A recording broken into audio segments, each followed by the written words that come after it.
Israel ने 1500 kilometre दूर बैठे ईरान पर सबसे बड़ा पलटवार किया है। इजरायल ने ईरान के परमाणु ठिकाने को धुआं-धुआं कर दिया है, एयरपोर्ट को तबाह कर दिया। 24 घंटे में ईरान के 9 न्यूक्लियर साइंटिस्ट के घर में घुसकर मार डाला है। इजरायली पीएम नेतन्याहू ने ईरान के खिलाफ वॉर प्लान रेडी कर दिया है। ईरान के खिलाफ ऑपरेशन राइजिंग लायन का आखिरी सायरन बजा दिया गया है।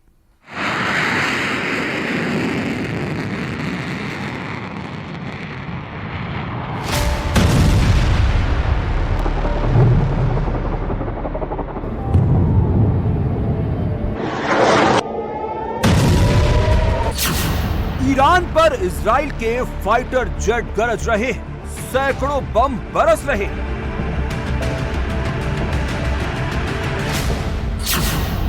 मिसाइल हमले में ईरान का मेहराबाद एयरपोर्ट धुआं-धुआं हो गया।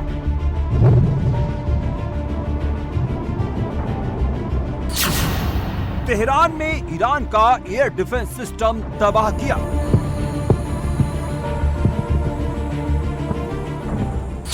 इजरायली ड्रोन ने यूरेनियम फैसिलिटी सेंटर को तबाह किया।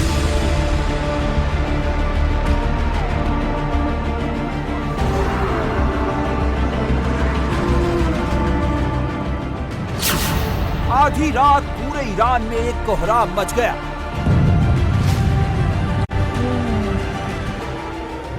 इजरायल और ईरान के बीच महाजंग छिड़ चुकी है। इजरायल का ईरान पर अब तक का सबसे बड़ा हमला शुरू हो चुका है। इजरायल ने ईरान के खिलाफ ऑपरेशन राइजिंग लायन लॉन्च कर दिया है।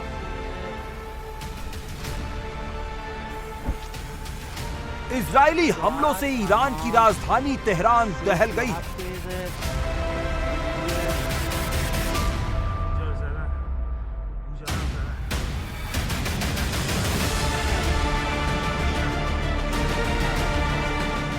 इजराइल ने 200 फाइटर जेट से 300 बम गिराए तो तेहरान का मेहराबाद एयरपोर्ट धुआं-धुआं हो गया।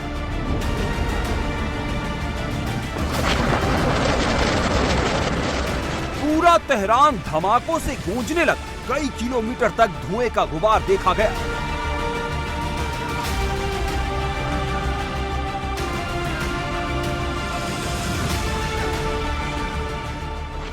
ये तस्वीरें ईरान की राजधानी तेहरान के मेहराबाद इंटरनेशनल एयरपोर्ट की। इजराइल ने दावा किया है कि उसने यहां पर फ्यूल और म्यूनिशन डिपो को उड़ा दिया। इसके साथ साथ कई मिलिट्री एयरक्राफ्ट को भी तबाह कर दिया है। मेहराबाद तेहरान का एकमात्र एयरपोर्ट है जो शहर के अंदर है और ईरानी मिलिट्री के सबसे अहम बेस में से एक है। इसे ईरान की एयरफोर्स कंट्रोल करती है। मिलिट्री एयरक्राफ्ट और वीआईपी ट्रांसपोर्ट प्लेन का ये हब है। एयरपोर्ट के पास ही एयरफोर्स का कमांड सेंटर है जो तेहरान के एयर डिफेंस नेटवर्क का हिस्सा है। ईरान का डिफेंस सिस्टम एक भी अटैक को रोक नहीं सका, तेहरान को तबाही से बचा नहीं सका। इजराइल ने रात में 200 फाइटर जेट से हमला किया और 330 से ज्यादा हथियारों से अटैक किया है। ईरान में 100 ठिकानों पर निशाना बनाया गया। इन हमलों में ईरानी जनरल स्टाफ के सीनियर अफसर, परमाणु कार्यक्रम से जुड़े लोग शामिल थे। हम निश्चित तौर पर कह सकते हैं कि हमले में ईरानी शासन सुरक्षा नेतृत्व के वरिष्ठ सदस्य मारे गए। ईरानी चीफ ऑफ स्टाफ मोहम्मद बाकरी, IRGC कमांडर हुसैन सलामी, इमरजेंसी कमान के चीफ राशिद, इसके अलावा कई दूसरे कमांडर भी मार गिराए गए। इजराइल ईरान के न्यूक्लियर साइट, मिसाइल डिपो और मिलिट्री बेस को टारगेट कर रहा है। इसके अलावा पहले राउंड में इजराइल ने ईरान के टॉप मिलिट्री कमांडर को भी टारगेट करके मार दिया है। ईरान के शहरों पर इजराइल चुन-चुन कर अटैक कर रहा है। जान से लेकर करमान शाह और अलबरोज तक इजरायली फोर्स के निशाने पर ईरान की सभी स्ट्रेटेजिक और न्यूक्लियर साइट्स हैं। इजराइल के हमले में ईरान के इन परमाणु ठिकानों को बहुत बड़ा नुकसान पहुंचा है। ये ईरानी शहर इस्फहान नंताज की तस्वीरें हैं और जहां से धुआं उठता दिखाई दे रहा है वो है ईरान का मेन न्यूक्लियर फैसिलिटी सेंटर, जिसे इजराइल के हवाई हमले में जबरदस्त नुकसान पहुंचा है। खुफिया जानकारी से पता चला है कि ईरान की सरकार एटम बम को लेकर सीक्रेट प्रोग्राम चला रही थी। ईरान के एटॉमिक साइंटिस्ट ने सीक्रेट रूप से न्यूक्लियर वेपन बनाने के लिए कार्यक्रम आगे बढ़ाया। ईरान निकट भविष्य में न्यूक्लियर वेपन हासिल करने के लिए काम कर रहा है। 12 और 13 जून की दरमियानी रात से शुरू हुए इजराइल के ऑपरेशन राइजिंग लायन में ईरान के 138 से ज्यादा लोगों की मौत हो चुकी है, जबकि 400 से ज्यादा लोग घायल हैं। इनमें 6 परमाणु वैज्ञानिक और 20 से ज्यादा ईरानी कमांडर्स की मौत हुई।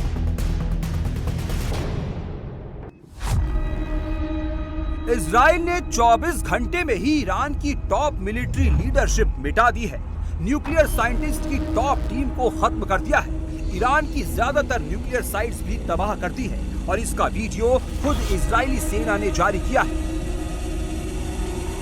नेतन्याहू की फौज ने ईरान की सेना पर ही अटैक नहीं किया, उसकी मिसाइल पावर भी 1/4 कम कर दी है। एक ही रात में पश्चिमी ईरान का करमान शाह, उत्तरी पश्चिमी ईरान का तबरीज मिसाइल डिपो उड़ा दिया है।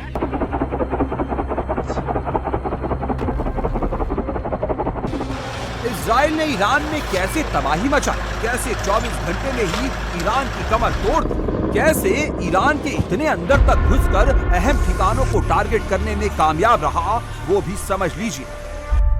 इजराइल 1-2 महीने से नहीं, कई सालों से ईरान के अंदर अटैक कर उसके परमाणु ठिकानों को खत्म करने की प्लानिंग में जुटा है और इजरायली खुफिया एजेंसी मोसाद कई महीने पहले ही इस प्लान को अंजाम देने में जुट गई थी।